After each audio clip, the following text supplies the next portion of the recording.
following podcast contains opinions from paid professionals. The information provided in this podcast is general in nature and is not advice. Gambling is not a financial strategy. For free and confidential support, call 1-800-858-858 or visit gamblinghelponline.org.au.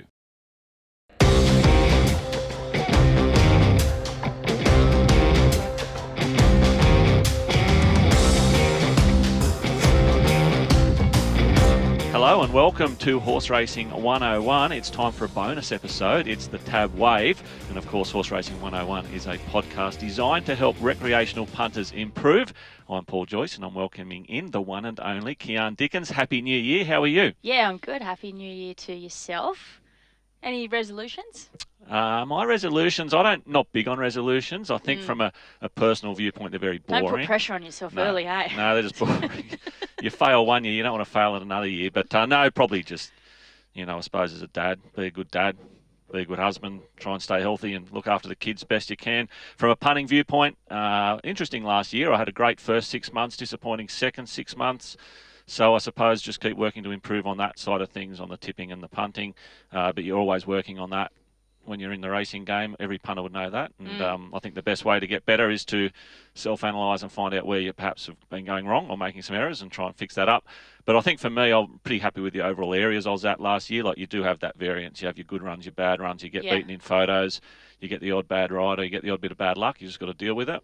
I think probably for me, it's not it's trust the process and just make sure that mentally you're in a really good spot, because I think sometimes you have a lot of distractions going on and you probably don't just focus as clearly as what you'd like to do.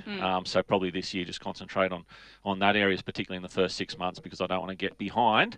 And last year was still a good year, but the first 6 months were unbelievably good. You ticked off one of my resolutions.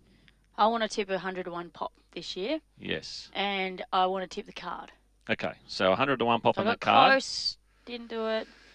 Yeah, you did. You went very close last year. Close enough. And we're actually going to get into that shortly, about how close you even came to tipping nearly 100 to 1 pop on the first day of 2024. Good areas, but just not good enough, Joycey. Oh, so what we're going to do in this episode, Kiaarn, is a bonus episode. It won't be as long as the first 4 we've done. I suppose, first of all, we need to thank everyone that has tuned in and watched those first 4 episodes. Obviously, the response has been fantastic. We're really happy for that. And if people have learnt something from it and taken that into their own punting into 2024, I mean, that's what the whole show was about, right? So thank you, everyone. The feedback's been great and we really appreciate it. And we're going to touch on some of that feedback in today's show. But first of all, obviously, what we're going to do on this show is have a look at the 2-year-old Magic Million Classic as it stands. We're not too far away from that. That's the biggest race in Queensland coming up early in 2024. We've got the Tab Wave coming up really soon. Obviously, by the time you watch this, it's going to be almost time to jump. So hopefully you get this before it comes out and you can have a quick look at the Tab Wave on Saturday. But first of all, we are going to have a look at, we're going to talk about your New Year's resolution we've touched on, but one of the things we're going to talk about is you sticking to your guns this year, Kiaarn, because we did go to the races on New Year's Day out at Toowoomba for King of the Mountain, and you came pretty close to tipping one at big odds. You certainly gave it a good push in the yard, a horse called New Joy. Yeah, just one of those things. You feel sick after the fact, don't you? You think. But it's a funny yarn about this race. Remember, I'd accidentally scratched it in not the overall numbers, but just in the quick run sheet. So when I was doing my first 4 the morning of, I was sort of hit and miss with it. But I think sticking to your guns. That horse in particular. It's a proven formula you can follow. It was an astute stable at their home track, Michael Nolan. It was spec'd at big odds, resuming off of a nice trial. It was too short because it couldn't tack on, and it got going late. So it profiled really nicely to be an improver, and all it needed to do was really be put into the race. Bubba Tilly did that, and he was able to stick on and win, and it was probably overs in hindsight.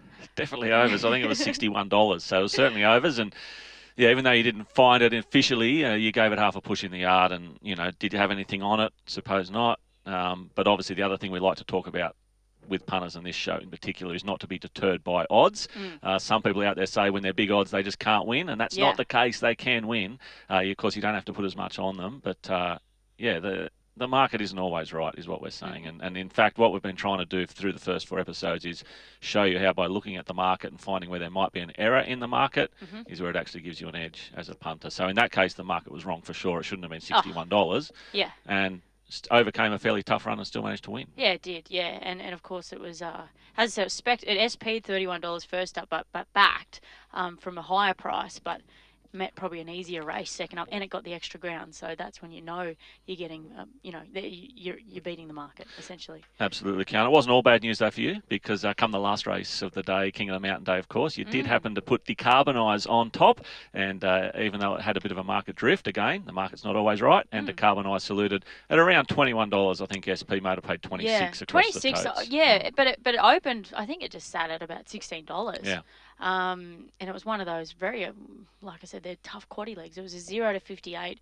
It was over 16.25, and there was just a sense of timing with it because they'd followed the exact same pattern as they did when it broke its maiden. They kicked off at a 1,500 metres, which is a big climb for a horse first up. So whilst it might have been quite plain on face value, it had to go 1,500 first up. So I thought there was merit to the run, and 1,600 second up, you knew it was going to be nice and fit. And what was even better, it got this beautiful drag into the race.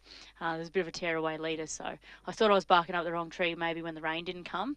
But again, that drag into the race from a horse going 9 to the furlong definitely assisted. Not a bad start. He's at $26 winner now. Interestingly, I'm going to have to ask you this. Did you have anything on it? No. Okay, so if you watched the first, because this is where we're getting, if you watch the first 4 episodes, we had a chat, I think in episode 3 or 4, where we really sat down and discussed how you could improve your punting in 2024. I can't stop thinking about it. We came up with a really simple idea, which I told you to follow, and I just had this inkling that you would completely ignore it, because you tend to ignore a lot of things I say. It was the time of year. I was on the back end of Christmas. Yeah, no, so I wasn't really punting. No, it's a very busy time, Kiaarn, and people are busy throughout the year. Albeit, that advice, it was bankroll management, and so how much I was going to bet with, and recording my bets, and now I know where my strengths lie, because whilst I might have known them in the background, I know them in the forefront now, and I'm just going to hone in best bets values. Yes, and can I tell you what I did? What? Did you pack it? I've started your own spreadsheet. I'm doing what I told you to do, which I knew you wouldn't do. So the good news is... How am I going? You're in front. You're well in front. So you had two best bets and one value bet, right? So I told you how to handle it as well. It was going to be put 1% on for the win on your best bets and 0.5% for your value bets. But then I thought, you know what? You're going that well last year. You really were flying. So I thought I'm going to actually put 2% on your best bets and 1% on your value bets. So you've had 2 losing bets there on Monday at New Year's Day. We're talking about, but then Decarbonise obviously threw you straight in front. So I'll send you the spreadsheet. But you're up around 15% after one day. So that's a good start. How good? Really good start. Considering most pros are happy to win 1% over a year, you're 15% in one day. So sit back, relax, and we'll see how Kiaarn goes over 12 months. But it's funny enough, I'm glad you're doing it, because mine's all just in my head and I can't really audit. Well, you were going to use a notebook, I think you said, but I don't think that's ever going to eventuate. No one got me one for Christmas. So I've got my spreadsheet set up for the year. I've got your spreadsheet set up for the year. This is good. We'll see how they go. All right, Kiaarn, we're going to have a look at some customer feedback now from those first 4 shows. Most of it has been very positive, which we really do appreciate it. Some questions genuine, which is great, and of course you get the odd narc, but you're going to get that anyway, particularly on social media. Oh my God! But there haven't been too many of them, so I think that's actually a really good sign, and the numbers that we've been seeing come through have been really strong. So once again, thank you to everyone for sticking with us and tuning in and trying to learn a little bit more to improve your punting. Now, this is a question we got asked, and you're going to ask it. This was via Twitter. It was from James Brett Adams, and it said when we were mentioning no scratchings without a vet certificate. With no certificate, you're unable to nominate for 21 days. The only exception is a dual acceptor, but it must start in other races. There is also an exception for severe track downgrades. Is this enough deterrence, or could be done? This is when we were talking about Too many scratchings. Too many scratchings. Yeah, and that's still a problem. I mean, we had that race. I think there were 13 runners. 3 started at the Sunshine Coast, and it was the last leg of a quaddie. So obviously it's a massive problem. I think particularly in encouraging people to bet early, just because those deductions are going to absolutely hammer you. If you bet early in a 13-horse field and 3 start, I think I stood out. I couldn't have. You just can't. You can't. Sorry, not. So that's a great solution, I think. Obviously, at the moment, in Hong Kong, they do something very similar to that. Yeah. You're not really allowed to scratch unless you have a vet certificate. And if you do, then you're not allowed to race for so many days. And that stops those sort of, I hate to say a fake vet certificate because most vets would never do that. But that's designed to make sure they're genuine reasons for scratching a horse, right? Like the doctor's certificates. Yeah, Oh, Jesus. if you need a day off work, Kiaarn. But it's again, you don't want to, whilst you're trying to fix a problem, sometimes it may create another, because we don't want to decrease field sizes again if these horses are not able to run for 21 days now. That's right. Particularly if bug lugs is well, they can have it late to getting a vet That's certificate. right. Yeah, and they can have a very minor problem one day and be right to go 3 days later. Correct. You see that all the time. Yeah, or a minor. You get a horse. Thinking everything is you genuine. get a temperature on a Saturday and you're right to go again by the Tuesday. 100%. So things like that can happen. And obviously in Australia too, compared to Hong Kong, we have so many options. Yeah. You can nom Friday nights, Saturday at the provincials, Sunday at the provincials, and then see where you draw and then pick the best race. And I think from an owner's point of view, that's fine. And you spot a week race in town, maybe we'll go there. Exactly. And that's what people do. They accept in 4 races over 4 days and then pick the easiest. The problem is you're scratched out of the 3 other races. And if a lot of people start doing that, that's what's happening at the moment. We're just getting way too many scratchings because there are too many options. So I don't think we can limit the options. Probably the only other thing we could do would be to increase the fees for scratching, like make it exorbitant enough that people actually think about it, whereas at the moment it's obviously not enough. So people are happy to scratch out of 3 races to run in 1. And maybe that's a way around it. Obviously owners are going to scream at that suggestion because they're already footing the bill. And I agree, as I said, I'm an owner and I'm a punter. Yeah, so we're sitting on the fence here. I can wear both hats. And as an owner, I wouldn't want that to happen. I wouldn't want to pay more for my horses to be scratched because some of the trainers I use dead set are the worst at this. They will accept in 4 races and scratch in 3. But from a punting viewpoint, I think it is something you could seriously look at because it's definitely a problem. Both fund the industry, punters and owners. You could argue all day who funds it more, but I can guarantee you one thing: without punters, there is no industry. Without owners, there are still ways around it. So for me, punters always trump everyone. So I'd be looking after the punters first. But good suggestion, and we had a few suggestions there as to how we could improve too many scratchings, and that was a really good one. Yeah, it certainly was. So thanks for that, James. There was another one. There's a lot of comments actually about the percentage in relation to the dice and cards. So I think let's go QOP, where you see your market percentage down the bottom, and we'll see it trend. So it'll sit at 100%, and then close to jump, it's 130 or 120. So can you explain that? Is that wrong? I know what you're trying to say. So you did a good job at trying to say it. So first of all, let's have a look at the dice game, because that and the dice and the coin, right? Because obviously we're understanding what we're trying to do. We're trying to show you what probability equals as far as a percentage. Yeah. And that percentage can equate to a price. And that was a really simple step to get there. Yes. So 50% is $2 and 16.6% is $6, right? So 6 sides on a exactly. dice. So we showed you that, and then some people said, but hang on, that's a 100% market. You never actually get that in the real world.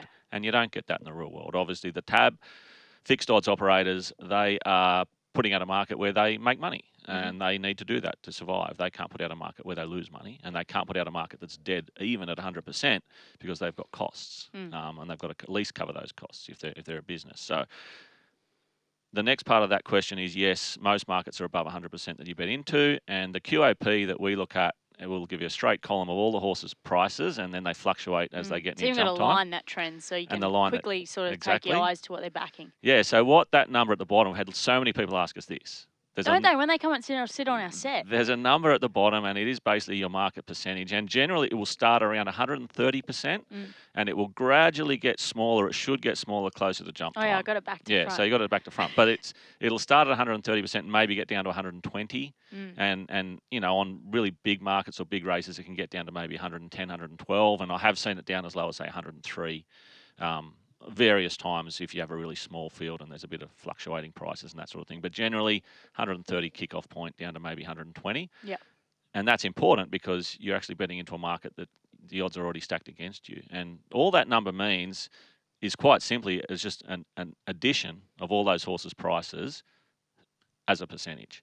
So I said, if horses $2, that's 50%. If it's $4, it's 25%. So you just add them up. Ding, ding, ding, ding, pennies. Yeah, that gets you to 130%. But that's what it is. But what does it actually mean? Yeah. What it actually means is that if you wanted to back every single horse in a race, and you wanted to collect $100, you'd have to outlay 130 if the market was 130%, which means you're losing $30 every time you run that race just to break even. Yep. So the bookmaker's taking $30, the tab's taking $30 every time.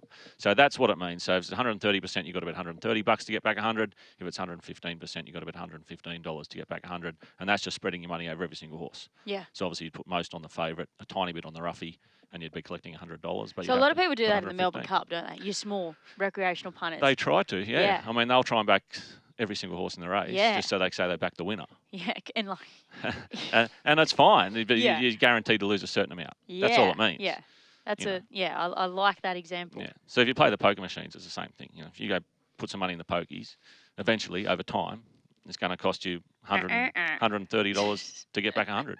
That's just what it means. I don't play the pokies, but when you hear those features, yeah, you know. Yeah, I know. Is that it? It's a clown one? Yeah, there's plenty of features. I'm not going to do the noise. I haven't played the pokies for that long. I wouldn't know what the noise is. But it goes.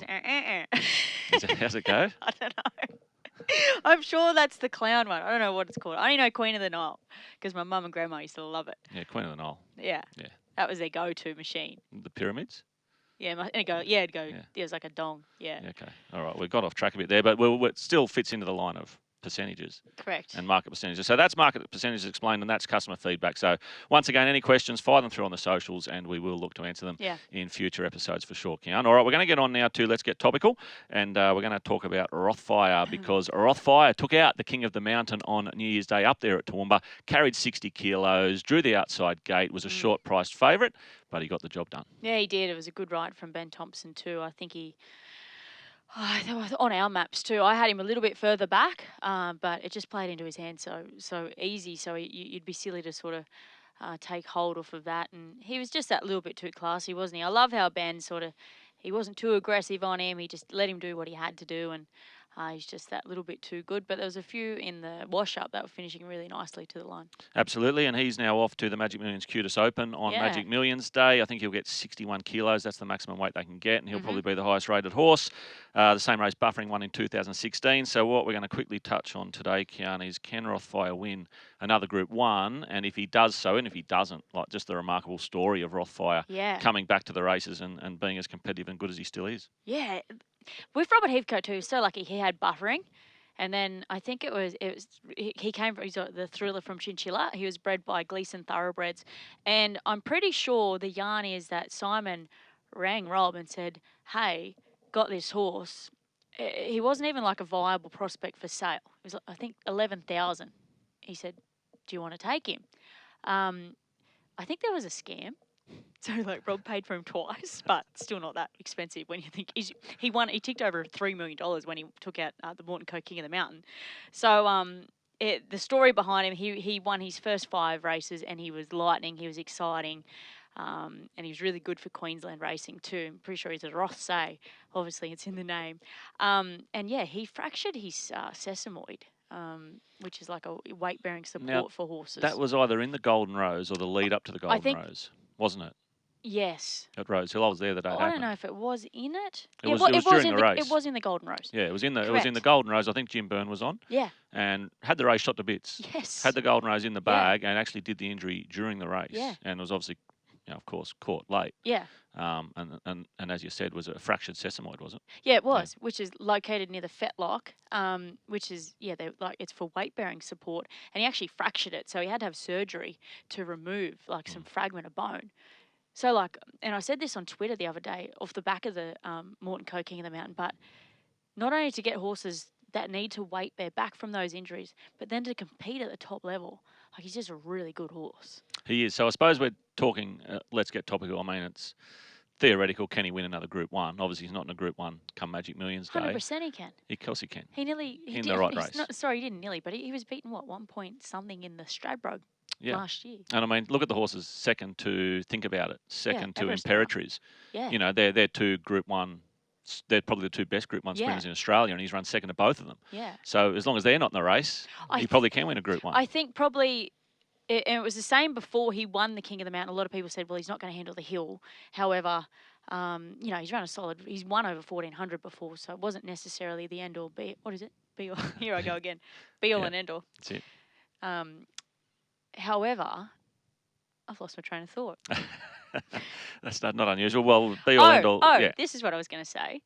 They may say that, okay, obviously it was a restricted race. It was a slot race, Queensland bred and trained horses. And it's not like he put like 10 lengths on them, but he only does what he has to. And Ben just let him do that too. Ben wasn't really aggressive on him. When you see the horses, sort of pulling ground off him late, they're under really heavy riding, things like that. Whereas this fella was just sort of cruising around. And I went down for the presentations and he just came through the run so well. Yeah, look, I agree with you. And I think off that run, would he win another Group 1? The ratings will say no. Off that run. Yeah. But have a look prior to that. Have a look at the sort of horse that he is. And, it wouldn't matter who he races against. He's just a real competitor. He is. So put him against the best horses in Australia. He'll be fighting it out the final few strides. Yeah. And I think the race you said he got beaten at Stradbroke, he drew the outside gate that day and had to rip across the face of the field and still got caught late. Yeah, he definitely burnt He's the just a candle. competitor. He's a fighter. And obviously, he's probably never going to be at 100% again. Yeah. But Rob gets him so close. Yeah. And obviously gets him fit. So, I mean, I'm not going to say he's not going to win one. No. And he won the JJ Atkins. He's done it before, but of course that was prior to injury. But yeah. And who wants to be a horse racing Grinch anyway? Oh, Not us. Not us. We're positive people. Jeepers. Speaking of New Year's Day racing at Toowoomba, Kiaarn, interestingly, we saw a first starter, a 4-year-old in race 1, backed off the map called 10 Trinity Square.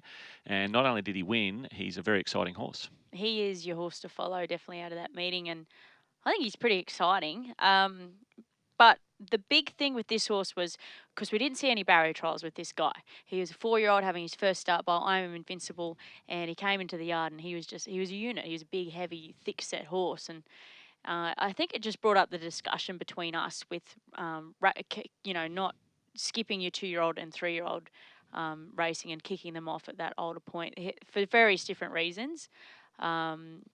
And the good thing about our industry is horse trainers do so well not to overtax our babies with racing. But this guy kicked off as a 4-year-old, and I think it's just the perfect kick-off point for him because development-wise, he would have done a lot of growing sort of from a yearling to where he got to now. And it was a good win. He couldn't muster speed. He got checked. He was climbing a hill at the same time. Jimmy Orr had a lap full of horse, and he managed to put up a margin of 4.3. Yeah, it was a proper. He was on the win. wrong lead the whole way. It was a proper win, and we did discuss sectionals and how we use them Yeah. in one of our earlier episodes. And I went and had a quick squiz at the sectionals for that horse, just because to our eye we both went home and thought, you know what, we just saw a genuine real deal racehorse come out of a maiden at Toowoomba. Yeah. And when I look at the sectionals, his final 200 was 10.92, which is electric anyway, but. We also touched on using sectionals, how we both like to use them. And I really love to compare them at the same meeting. Yep. Right? I don't like comparing them from one meeting to the next because conditions can be so different. The track can be so different. Crazy. And the conditions out there on New Year's Day were very unique. They had a ripping southerly, and it was like it would have affected horses during the day for sure. Blow a dog off a chain. It would blow a dog off. It nearly blew me off the chain. But 10.92 for the final 200 was half a second faster than any other horse went all day for the final 200. Really? And that includes Rothfire and King of the Mountains, horses chasing Rothfire. Yeah. No one got near 10.92. I think 11.4 would have been the next fastest final 200 split. So you're talking a maiden going 3 lengths to 4 lengths faster than the rest of the day over 200 metres. That's exciting to hear. And he was under a throttle hold for the last 75. And then you're going through your variances. So variables with that too. Okay, so he did have that faster split. Okay, not pouring cold water on things, but keeping level-headed. It was the first race of the day. There was no pad worn into that track. But he was dead set on the wrong leg, so that could have been even quicker. And it was, and he was eased down, so he could have gone faster. And he was so eased he down. could have gone quicker. And I think the other thing is, as we were touching on, as far as starting off as a 4-year-old for an I'm Invincible in particular, you've probably ridden a lot of them too. Like they can mentally, physically, sometimes they're very quirky horses. I was going to say scatty, but quirky's probably a better word. And they are. They're very sort of spooked as young horses. They take a long time to. I don't know if they're sometimes mentally horses, mature. Like physically, the reason Good that sorts. everyone loves them because they walk into the sales yards and you just want to spend $1 million on them. Yeah. But mentally, a lot of them take a while to get there. Yeah. And this fella probably had a range of issues why he couldn't get to the races until he has. And I hope he goes on. I was from hearing here. there was a niggle with the Sesamoy to it. And obviously being such a thick, heavy set horse, you just can't push on when you've got niggles like that. They have to go to the paddock. Exactly. So it's another, let's get topical, we can speak about another day. And another one you can talk about over at drinks is 2-year-old racing and how does it affect the longevity of horses? And there's different theories again. So Yeah. sometimes early exposure to exercise can benefit horses. I don't That's know right. the wording again, but it helps the bone. Well, obviously bones have still got to fuse and stuff, but in the long run, I think like the bones like thicker and stronger. I've just had a 6-year-old come out of a cast, 6-year-old child, not horse, who was spent 10 weeks in a cast, and the doctors are telling me that leg will probably never break. You know what I mean? Yeah. Like that leg will be stronger now. It will be, yeah. But That's different. That's a break and stuff, but young bone development. it is, and it's just, Australian racing is so focused on 2-year-old racing. Yeah. I mean, that's what we do, and it's an argument people always say, or debate that people always say, should we do that? Shouldn't we focus on longevity of horses and getting more horses racing as they're older? And obviously it is what it is. We're not going to change it, you and I. It's something that people can discuss, though, for sure. And it is worth noting at the moment that all our best horses are horses that started late and have been racing 4-, 5-, and 6-year-olds. Yeah. And they're dominating the Australian racing scene at the moment. And it's proof's in the pudding with them. It is, and it's in the trainers and owners' prerogative too, isn't it? Obviously, their hand will be forced by that horse to some degree as to where they are in their development. Every horse is different. But you see someone like David Van Dyke, he's great. He holds them back as long as he can, and they really springboard early into really successful long careers. All right, Kiaarn, that's 10 Trinity Square, a horse that you want to keep an eye on. Definitely keep an eye on that horse. All right, Kiaarn, we are going to discuss the Tab Wave. It is coming up.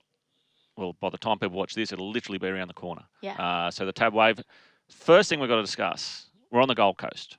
We're on the brand new turf track, and we're a week out from Magic Millions. I stood on it the other day, Joice. That's what I was going to ask you. So, what did you think of it? Yes, and so we've had a lot of rain, and you're telling me the drainage is sensational, which is exciting, but to even make that even better, when I was standing on it, the cush on it, sometimes you think drainage, you're like, oh no, too firm, but it was really nice underfoot. So the Gold Coast had 200 mils over a fair bit. New Year's sort of day, New Year's Eve night. More rain than I've ever seen in my life. We're already up to a heavy 8. We're still 4 days away as we record this. So I don't even think we need to look for absolute mudlarks here. I think this track could really bounce back under a few 30-degree days, and who knows? Yeah. Soft 5, good 4. Yeah. Like, I wouldn't be shocked. Yeah. So I don't think we need to go delving Especially into... if they get the winds they had at Toowoomba. Absolutely. It'll be good 4 now in 20 minutes. That's right. So I'm not going to delve into the heavy track form. Not going to worry. But what we're going to discuss is literally this field has just hit the table, right? Correct. Within 20 minutes ago. Yeah. So you and I have just got really fresh eyes on it. We've seen it's a weight for age race. We've seen the lineup, we've seen the field, and it's too early for us to start tipping horses. And I'm not going to tip a horse after 10 minutes of looking at the fields. You're tipping too, aren't you? I will be tipping on track. Sky Thoroughbred Central on Saturday. Yeah. So I'll be working for the club. So what we're going to have a quick chat about though is just we've been discussing how we do our form. So, right, the wave form's just come out, Kiaarn. What's your first step in doing your form? So it's a weight for age race. So we're going to have a look at the horses' ratings. Yes. And we can decipher which horses are well weighted. Absolutely. I think we've got, well, you can do that straight away, can't we? We've got 3 horses there that underweight for age conditions seem really well weighted. I haven't got the field in front of me at the moment, but we know. Nor do I. We know Noah and Adil, but I'm going to get it right now. And we've got the Vowels, particularly well weighted underweight for age conditions. Noah and Adil, really well weighted underweight for age conditions, and Zoe's Promise coming up from Sydney for Chris Lees. I love Noah and Adil. Is really well weighted under these conditions. She beat the older horses last year, carnival time. She did. Listed level. Yeah, she beat the older horses. She was still just a little baby. She was 3, I think. So what we've got, though, Kiaarn, is a field of 14, plus 1 emergency. And obviously, as we just said, the Vowels, Noah and Adil, Zoe's Promise, they're the ones that my attention's immediately drawn to. Yep. So when we talk about our process of doing the form and what I'll do to do the form for this race, and I said, if you want my final tips, you're going to have to tune in to Sky Thoroughbred Central on Saturday because they'll be done there. And I will have all these horses rated and assessed according we need to do a map to my own prices. So that's first thing I'm going to do, print the form, get my hands on it. I'll have to scribble all over the form guide, right? Then big boisterous writing of yours. Then I'm going to do. Then I know how this is going to go. Then I'm going to draw. I usually walk up. Then I'm going to draw. Then I'm going to draw my speed map. So the floor is yours because. I think what we can do. I think I've got a picture of your speed map, and maybe we can show what your speed maps look like. Because the content. What have I always said? The content in your speed map is sensational. They're always bang on, but you can't see them. There's no good if you can't see him, Joycey. I was about to say I'll show the text message you sent me when I showed you my King of the Mountain Speed speed map. map. Because you sent me yours, King of the Mountain Yeah, speed. and I was a bit like, I wanted to This see is how the yours. story. Yeah, so this is Yeah. how the story folded. Kiaarn sends me her King of the Mountain speed map. Says, Joycey, what do you think of this? So I've had a look at it. It's like a primary school teacher's like perfect, neat, straight lines, colour coded. Yeah, colour like coded. just the nicest, prettiest speed map I think I've ever I seen. even had Rothfire with some Yeah. question marks. You know, what are the tactics? Exactly. It was like not sure goes forward in, one off the fence. And I had a quick look at it and I'm like, yep, pretty much the same as mine.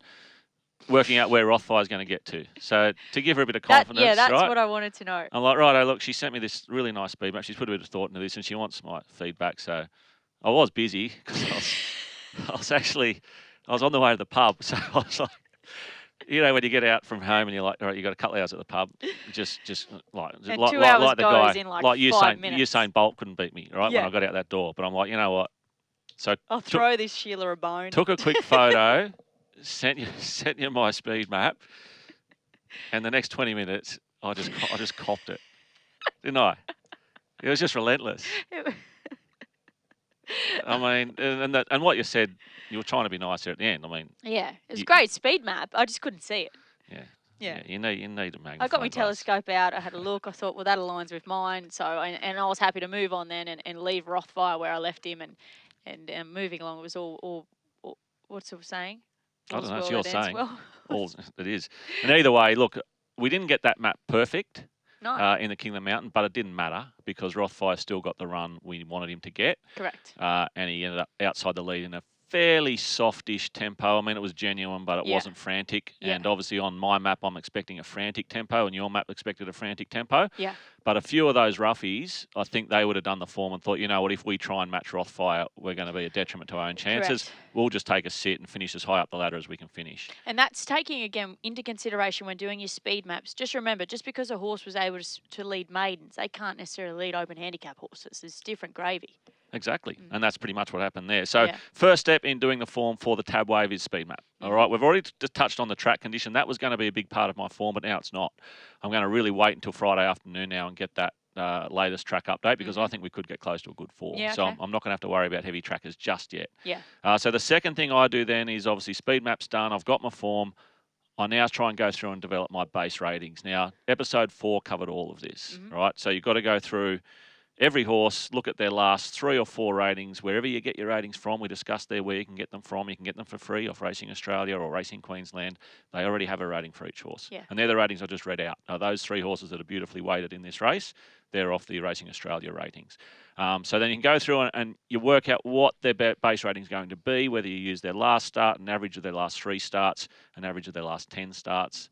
All these horses have done a lot of racing. Yeah. So this is a really data-driven race, I think. Whereas when we talk about the 2-year-olds next week, So I'm like the melting emoji. I'm just you like, are. it's too much. But next week we're going to talk about the 2-year-old race, and it's almost exact opposite because we don't have that much information, and that's going to be really interesting as to how we approach that differently to how we approach this race. And Joycey, because we're over 1,800 metres and your weights are considerably more important They are than indeed. per se if it was 1,000 metres. Exactly. So that's the next step. Develop your base ratings. Takes a bit of work. I use my own. Obviously, people can buy them and work them out from there, but that'll be the next thing. Do your list of ratings, what you expect they're going to run. And then we do our additions and subtractions, which we also covered on episode 4. So we're going to have a look at your jockey. We're going to have a look at your distance. We're going to look at your barrier, expected tempo. Is it going to suit? Is it not going to suit? Yeah. We're going to have a look at the horses, maybe their consistency, their record in this class. There's so many things you can do 50 different things. You can do 5, you can do 2, you can do none. It's not going to make a massive difference at the end of the day, but I still like to go through and use probably 8 or 9 that seem to work best for me, particularly for this race. So I'll go through and do them, and then obviously you have to look at their weight. That's has to be done. You can't not do weight. So that'll affect their overall rating, how much weight they're carrying, and that'll give you their final figure, which is what we also covered in episode 4. From their final figure, a couple of small steps gives you the percentage chance of winning the race for each horse. Percentage chance for each horse gets converted to a price, and we have our assessed prices for the tab wave. So once we have our assessed prices, Kiaarn, that'll just line them up with the tab market, which will obviously be out soon. It's not out at the moment, so we can't help you with that, but it will be obviously come time to have a bet, and we'll be able to see where our assessed prices differ from the official tab market and bet the overs. That's Bet the overs. basically how it works. And these are the great races for using ratings Mm-hmm. and assessing your own markets. So, as I said, episode 4 will take you through step by step that process. And once you do it a few times, it becomes pretty second nature. And any of that, it's not tricky maths. It's just maths that once you do it a couple of times, it's pretty easy. Comes Even second you nature. can do it. Even I can do it. If I can do it, And when we were talking about a rock could do it. when we were talking about market percentage before too, people said you set your market to 100%. Yeah. The equation we showed you, you multiply it by the end by 100 to give you that 100% market. If you want to do your market to 115 or 120%, you just multiply by that much. So it's actually, you can do it yourself, really easy. And that'll probably compare more apples to apples as far as real market, assessed market. Yeah. But by doing it to 100%, you're really just finding the absolute overs. Yep. So you're not giving yourself too many options then. You might only have 1 or 2 horses that are over, and makes life easy, which I prefer. Decarbonise. Great value play, Kiaarn. We've already discussed it. Do you want to discuss it again? No, I'm just joking. You can't just plug yourself forever. I know. But it was a good start to the year. All right, Kiaarn, time for one of the favourite parts of the show from the feedback we're getting, and that is, of course, a Kiaarnism. You have your own little language, just as racing does. And this week, the Kiaarnism, which you often text me, and I've sort of got a pretty good idea what it means, but I've never officially asked you what it means. Yeah. But it's one of your favourites. It's ooft. And for those that are wondering what ooft, or they're always in capitals. Yeah. It's OOFT, ooft. Yeah. And I'm assuming, because people love it when I guess and get it totally wrong, right? But this time I'm assuming. You nailed frothing. I think this is just like a celebration, like you beauty. It is. And let's keep it current. I tell you what, we were like when we're watching that 10 Trinity Square, because the horse copped the check, and like I was like, toys out of the cot. I love how things happen within like a minute too. Toys are out of the cot. I was kicking stones. Next minute, this thing's like just looking for a run, and it's just burst through the ruck, and we're just like, oofed, like nice horse. Luai signs with West Tigers. Is that an ooft? Oh, that's an oofed. 5-year deal. Right. So I might text that to my dad later. So ooft means it's just great, fantastic. Yeah, like a celebratory. Yeah. Is that the word? Yeah, celebratory word. Yeah, it is. Yeah. Okay, so that's all for this week. So that's. I don't even know if it's a word. It's like a sound. Well, that's a Kiaarnism. Yeah. That's ooft. OOFT in capitals. Sometimes you can say like oos. Well, people can so people know, they can start texting. You can actually make your own up. Text it to your friends when something really good happens. Yeah. Yeah? Oofed. And you're excited. Very positive. It is very positive. So if something good happens, your team wins, You back did a a winner. really good job, because You it's do hard to say unless you're saying it organically, like unless something's actually happening. You did Oofed. Yeah. That's it. That was good. Don't All ever do that again. All right, Kiaarn, we're nearly finished for the bonus episode, the Tab Wave, of course, coming up on Saturday at the Gold Coast. But the week after that, we have the 2-year-old Magic Million Classic, and it is the big granddaddy of this carnival in January. And the markets are there, courtesy of Tab. So we're going to have a quick look at those now. Of course, we're still a week and a half away as we record this. So a bit of action still to unfold. In particular, that will be on Saturday at the Gold Coast with a couple of these major contenders going around. But Storm Boy, I would expect, is still going to be the raging favourite, all being well. Obviously, very good win. Seems to be everything you want in a 2-year-old. I have seen Storm Boy. Pelican? Yeah. That would have been maybe before you were born, that movie. We watched it in school. We had to do like a whole, I think it was like 1976 movie, but we had to. He had his little pelican. Yeah. I wonder if he's named after that, this horse. Well, it's a good question. We'll have to find that one out. So Storm Boy's going to be our favourite, all being well, I would expect. Good win. Parker was good last week for Godolphin. Highness goes into the race off the Wyong Magic Millions It's been win. like $26 into $6. It knocked over Spywire in that race. Spywire goes around this weekend, so we'll get a better guide to where he's at. Looks like he's in a race he can win. Any roughies at this stage for you? I think it's one of those years, you know. Is there something going to burst through the ruck late, you know? For me, I'm really fence sitting at the moment. The only roughie I found, and I saw this filly win at the Gold Coast, called Territory Ash. Yes. For Liam Birchley, and she was super impressive. Beat a horse that's now a lot shorter in the market. A horse Chris Munster's called Poster Girl. Poster Girl, that's right. And she beat her fair and square. So I think she's overs, but she is down to run on Saturday. So obviously that can change as we head close to the race. But what we will do with that 2-year-old classic is we've got another bonus episode scheduled for next week, which will drop leading into 2-year-old classic day. So make sure you stick around for that, because we'll go through that horse by horse, and we're going to have a look at how we do the form differently for the 2-year-old racing compared to how we would have just approached it for the Tab Wave. Obviously, obviously there's a lot less data. You've only had 1 or 2 starts for most horses. Yeah. And it's an area I know that is really one of your strengths. So we're going to tap into that brain of yours next week and see if we can find the Magic Millions winner. Righto, Kiaarn, bonus episode done. Thanks for joining me. As I said, we'll be back next week to look at the 2-year-old classic Magic Millions. Should be a big day, Tab Wave race day, of course, on Saturday. Fine weather expected down on the Gold Coast. Finally, can't wait to get out there, and we'll both be there for STC on Saturday. Thanks, Catch Joyce. you. Catch you. Cack ya. All right, that'll do.